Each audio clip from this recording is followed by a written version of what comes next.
Professor Masuda M Rashid Chowdhury, যিনি অনন্যা অনুষ্ঠানের ১০০টি পর্বই দেখেছেন এবং বেশ কয়েকটি পর্বে তিনি অতিথি হিসেবে ছিলেন। তিনি এদেশের নারী উন্নয়ন, নারী উদ্যোক্তা সৃষ্টির ক্ষেত্রে আন্তর্জাতিকভাবে স্বীকৃতি লাভ করেছেন।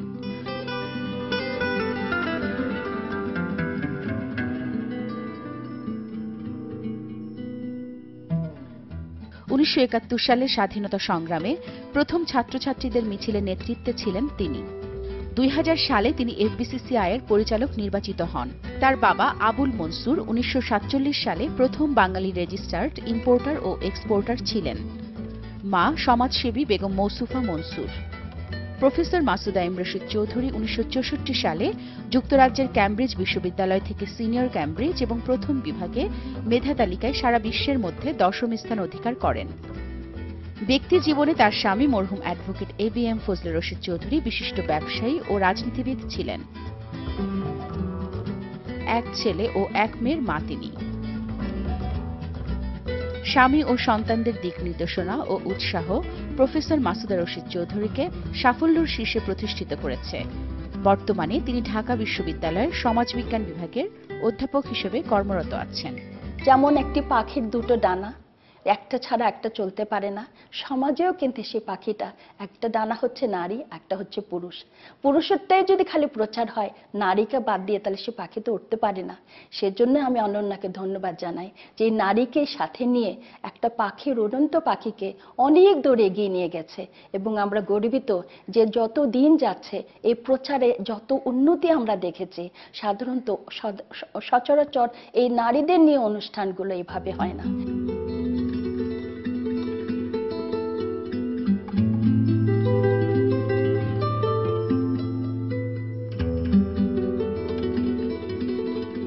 অনন্যার প্রথম প্রোগ্রাম প্রচারিত হয় ২০১১ সালে ১লা আগস্ট।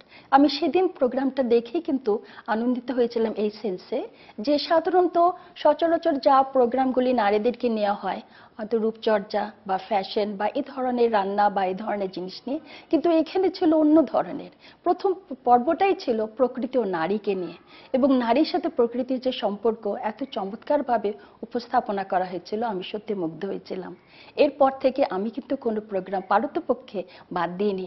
আজ পর্যন্ত আমি দেখে আসছি এবং আমি গর্বিত যে আজকে ১০০তম পর্বটা প্রচারিত হচ্ছে।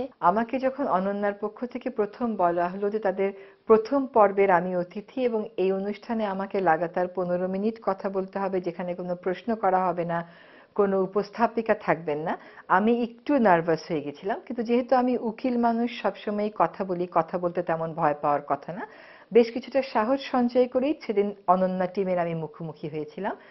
ওই প্রথম আমি রিয়েলাইজ করলাম যে আসলে ১৫ মিনিট কথা বলার মতন যথেষ্ট বিষয়বস্তু কিন্তু আমার যে ক্যারিয়ার তার মধ্য থেকে আমি সঞ্চয় করেছি। কিন্তু কখনো যেটা ভাবিনি যে নারীর দৃষ্টিকোণ থেকে এই ১৫ মিনিট কথা বলতে হবে। একজন পরিবেশ কর্মী হিসাবে, একজন পরিবেশ আইনজীবী হিসাবে ১৫ মিনিট কেন, এর চেয়ে অনেক বেশি সময় কথা বলেছি। কিন্তু একজন নারীর দৃষ্টিভঙ্গি থেকে কিন্তু লাগাতার এই আন্দোলনকে, এই কর্মজীবনকে ১৫ মিনিট যাবৎ ভাববার এবং সে বিষয়ে ব্যাখ্যা করার অবকাশ হয়নি। আমার অনুভূতিটা খুবই ইতিবাচক ছিল, কারণ কথা বলতে বলতে এমন অনেক কিছুই তখন মনে আসছিল, দেখলাম যে এভাবেও তো বিষয়টাকে আগে থেকে ভাবা যেত। কাজে অনন্যাকে ধন্যবাদ যে একজন নারী হিসেবে বিষয়টিকে নতুনভাবে তারা আমাকে ভাবতে শিখিয়েছেন, এবং এটা কিন্তু আমার ভিতরে একটা বিশেষ চেতনারও জন্ম দিয়েছে যে সত্যি যে বিষয়টা নিয়ে কাজ করছি সেটা তো সবসময় ২৪ ঘন্টাই চিন্তার যে প্রক্রিয়া তার মধ্যে থাকে, কিন্তু এটাকে আবার নতুন করে নারী হিসাবে যে ভাববার একটা সুযোগ আছে, এটা সেদিন আরো ভালো করে বুঝতে পেরেছিলাম। এবং সেই বুঝতে পারাটাকে কিন্তু আপনারা ১০০ পর্ব চালিয়ে গেছেন, আমার মধ্য থেকেও কখনো আর বিরতি দেওয়া হয়নি।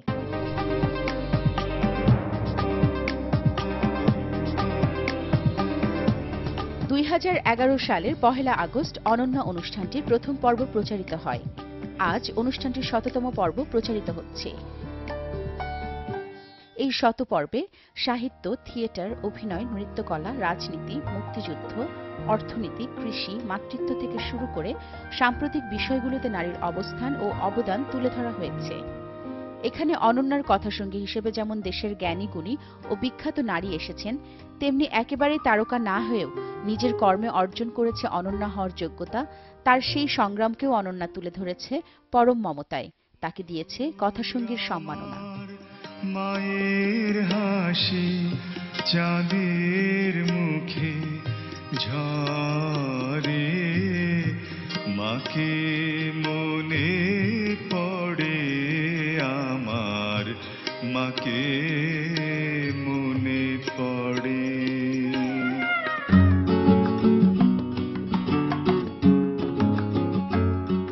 সমাজের এই অংশটাকে কিন্তু অনন্যা অনুষ্ঠানটি একটি সুনির্দিষ্ট বাণী দিচ্ছে, তা হচ্ছে নারীরাও। অনন্যা কর্মজীবী নারীদেরকে নিয়ে অনেক অনুষ্ঠান করেছে। বিশেষ করে আমরা গুরুত্ব দিই সেসব নারীরা যারা বিভিন্ন ক্ষেত্রে তাদের অবদান রাখতে পেরেছে। যেমন থিয়েটারে শিমুল ইউসুফকে তুলে ধরেছে, যেমন প্রকৃতির মধ্যে সৈয়দা রিজওয়ানা হাসানকে তুলে ধরেছে, যেমন ব্যবসায়ী হিসেবে সেলিমা আহমেদকে তুলে ধরেছে। এরকম অনেক ক্ষেত্রে নারীদের যে অবদানগুলো রয়েছে, যেগুলো অনেক বিষয় আমরা নিজেরা অনেক ক্ষেত্রে জানি না, সেগুলো অনন্যা তুলে ধরেছে। আজকে সৈয়দা রিজওয়ানা হাসান ম্যাগসেসে অ্যাওয়ার্ড পেয়েছে, কিন্তু তার অনেক আগেই অনন্যা তাকে সামনে তুলে ধরেছে আমাদের সামনে, এবং সে যে অবদান রাখছে সমাজে সেগুলো আমরা তখনই জানতে পেরেছি। সেজন্য আনন্দিত লাগে যে যার সম্পর্কে আমরা তখন জেনেছি, আজকে সে যখন একটা উপহার পায় বা একটা পুরস্কার পায়, আমাদের গর্ব লাগে যে না, এই নারীকে অনন্যাই কিন্তু একসময় স্বীকৃতি দিয়েছিল। অ্যাডভোকেট সৈয়দা রিজওয়ানা হাসান, যিনি ছিলেন অনন্যা অনুষ্ঠানটির প্রথম পর্বের কথাসঙ্গী, এবং সেই প্রথম পর্ব থেকে আজ পর্যন্ত অনন্যার তিনি একজন নিয়মিত দর্শক। বাংলাদেশ এনভায়রনমেন্টাল লয়ার্স অ্যাসোসিয়েশন বা বেলার প্রধান নির্বাহী হিসেবে দায়িত্ব পালন করছেন। একজন পরিবেশ আইনজীবী ছাড়াও রিজওয়ানা কাজ করে যাচ্ছেন চিংড়ি ঘের সহ শিল্প দূষণ, যানবাহন দূষণ, বঞ্চিত কৃষকদের অধিকার ফিরিয়ে দেওয়া, এরকম নানাবিধ কাজের সাথে। 2012 সালে তিনি র্যামন ম্যাগসেসে পুরস্কার অর্জন করেন। প্রকৃতি ও পরিবেশের ক্ষতি সাধন করে বর্তমান সময়ে যে আধুনিক নগর ব্যবস্থা গড়ে উঠছে, তার বিরুদ্ধে এখনো তার প্রতিষ্ঠান বেলাকে সাথে নিয়ে এগিয়ে যাচ্ছেন।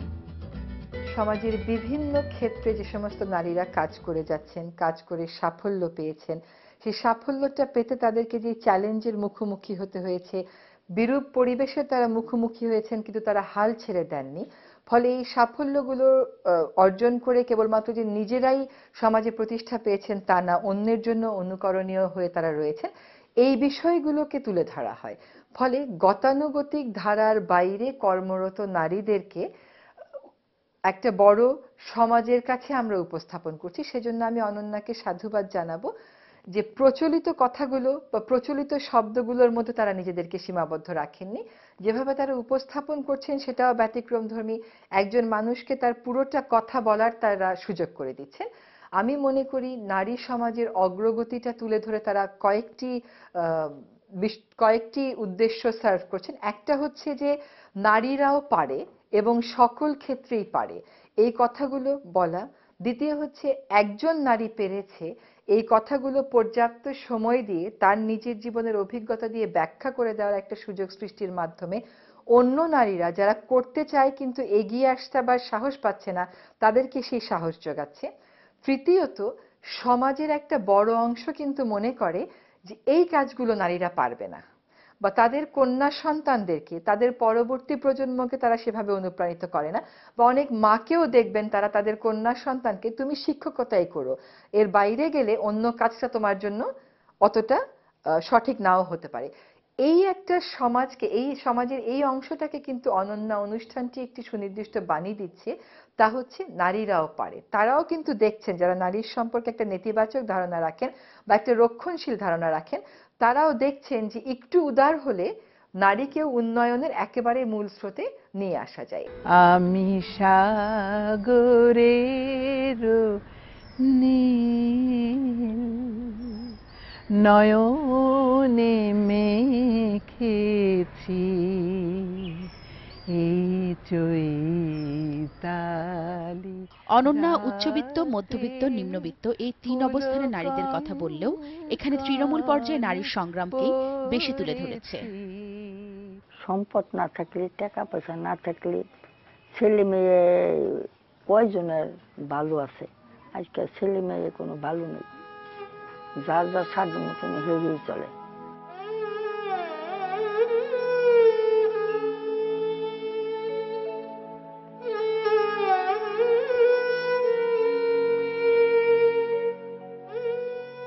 বাংলাদেশের প্রত্যন্ত অঞ্চলে তৃণমূল নারীদের সংগ্রাম, পথ চলা এই বিষয়গুলো খুব গুরুত্বের সাথে প্রচার করেছে। সময় টেলিভিশন সবসময় বাংলাদেশের শ্রমজীবী, মেহনতি সাধারণ মানুষের কথা বলে। তারই ধারাবাহিকতায় অনন্যা প্রচার করেছে অনন্য সাধারণ নারীদের বিজয়গাথা এবং প্রথাগত গ্ল্যামারের ধারণাকে ভেঙে অনন্যা প্রচার করেছে সেই সব নারীদের কথা যারা বাহ্যিক সৌন্দর্যে নয়, বরং মেধা ও কর্মদক্ষতায় নিজেদের প্রমাণ করেছে। অনেক শ্রমিক মহিলা আছে যাদের সম্পর্কে আমরা কিছুই জানি না, যাদের সমস্যাগুলো কি হয়, কাজ করতে গিয়ে কি কি সমস্যার তারা সম্মুখীন হয়, অনন্যা সেগুলো তুলে ধরেছে আমাদের সামনে। এর মানে নয় যে তাদেরকে কোনোভাবে একদম এগিয়ে নিয়ে যাওয়া হচ্ছে, এর মধ্যে কিন্তু একটা জিনিস যে বিষয়টা সম্পর্কে আমরা জানছি। অনেক আমাদের প্ল্যান থাকে, অনেক রকম চিন্তাধারা থাকে, সেগুলো হয়তো অনেক কারণে আমরা এগোতে পারি না, কারণ আমরা জানি না অ্যাকচুয়ালি কোথা থেকে শুরু করব। অনন্য এসব প্রোগ্রামগুলো দেখে আমরা অনেক বিষয় নিয়ে এখন ভবিষ্যতের পরিকল্পনা তৈরি করছি, কারণ তাদের সম্পর্কে কিছু না হলেও জানতে পেরে সেসব ক্ষেত্রে আমরা অবদান রাখার জন্য এগিয়ে যাচ্ছি।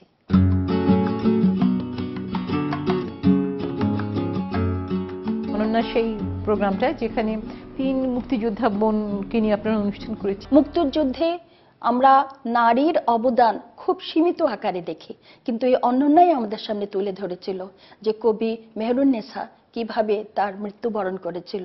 আমরা মুনির চৌধুরী এবং অন্যান্যদের নাম শুনি, কই কবি মেহেরুন্নেসার নাম তো আমরা শুনি না। অনন্যাই প্রথমে তুলে ধরেন এবং তাকে আমাদের সামনে তুলে ধরাতে আমরা জানতে পারি যে কতজন কতভাবে অবদান রেখেছিলেন মুক্তিযুদ্ধে, যা অজানা তথ্য কেবলমাত্র অনন্যাই আমাদেরকে দিয়েছে। যুদ্ধের আজ 40 বছর পেরিয়ে গেছে, অথচ আমরা জানি না যে বুদ্ধিজীবীদের এই তালিকায় রয়েছে একজন নারীর নাম। তিনি সেলিনা পারভীন, শিলালিপি পত্রিকার সম্পাদক।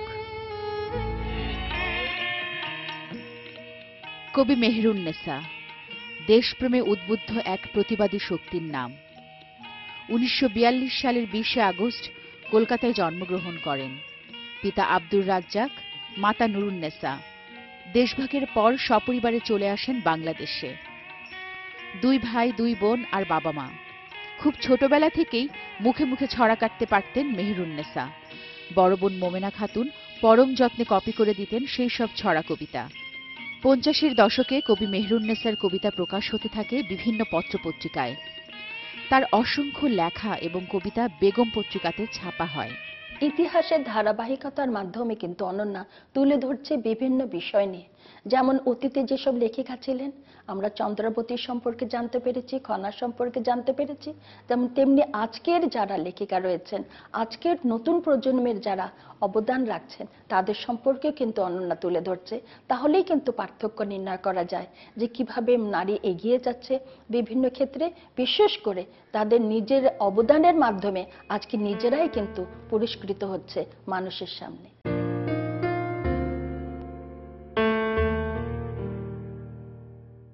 এই প্রজন্মের লেখিকা অদিতি ফাল্গুনী তার অপৌরুষের 1971 গ্রন্থটির মাধ্যমে 2011 সালে প্রথম আলো বর্ষসেরা গ্রন্থ পুরস্কার জিতে নিয়েছিলেন। তার রচিত গ্রন্থের মধ্যে উল্লেখযোগ্য চিহ্নিত বারুদ বিনিময়, তিতা মিয়ার জঙ্গনামা ইত্যাদি।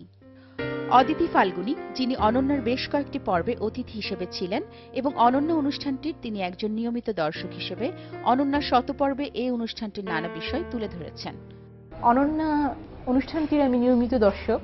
সমাজের বিভিন্ন স্তরে কৃতি নারী, তাদের কর্মজীবনের স্ট্রাগল, আবার একদিকে সংগ্রামের সাফল্য এবং একদিকে তাদের ব্যক্তি জীবনের পরিপার্শ্ব প্রতিবেশ, এটা নিয়ে গভীর রিসার্চ এবং ক্যামেরা ডিটেইলিং মনোযোগ নিয়ে আপনারা যে অনুষ্ঠানটা করেন সেটার জন্য সত্যি আমার তরফ থেকে অনেক শুভেচ্ছা। কখনো নারী নেত্রী খুশি কবি, কখনো এভারেস্ট বিজয়িনী ওয়াসফিয়া নাজরিন, আবার কখনো রান্নার খুব বিখ্যাত লেখিকা রান্নার বইয়ের সিদ্দিকা কবির। এই যে সমাজে নানা স্তরে নারীদের নিয়ে আপনাদের আয়োজন, এবং আমার খুব ভালো লেগেছিল অনন্যার সেই প্রোগ্রামটা যেখানে 3 মুক্তিযোদ্ধা বোনকে নিয়ে আপনারা অনুষ্ঠান করেছিলেন। এবং যেটা হচ্ছে যে বাংলাদেশের বিভিন্ন জেলা, ঢাকার বাইরে সাধারণত আমাদের সমস্ত অনুষ্ঠান বা আয়োজন ঢাকা কেন্দ্রিক, রাজধানী কেন্দ্রিক হয়। তো ঢাকার বাইরে এই যে প্রান্তকে নিয়ে আসা, কেন্দ্রের বাইরে মফস্বলকেও নিয়ে আসা, তৃণমূলের নারীকেও নিয়ে আসা, এটা অত্যন্ত পজিটিভ একটা উদ্যোগ এবং এটা সময় টিভির মতো এটি খুব নিষ্ঠাবান এবং আন্তরিক টিভি চ্যানেলই আসলে এরকম কাজ করতে পারে। বিজয়ের মাস ডিসেম্বর মাস, এই মাসে কিন্তু অনুষ্ঠিত হচ্ছে অনন্যার 100তম পর্ব। আমরা সেই জন্যই এই অনুষ্ঠানটি উৎসর্গ করতে চাই সেসব নারীদের যাদের অবদানের দ্বারা আজকে এই দেশ স্বাধীন হয়েছিল।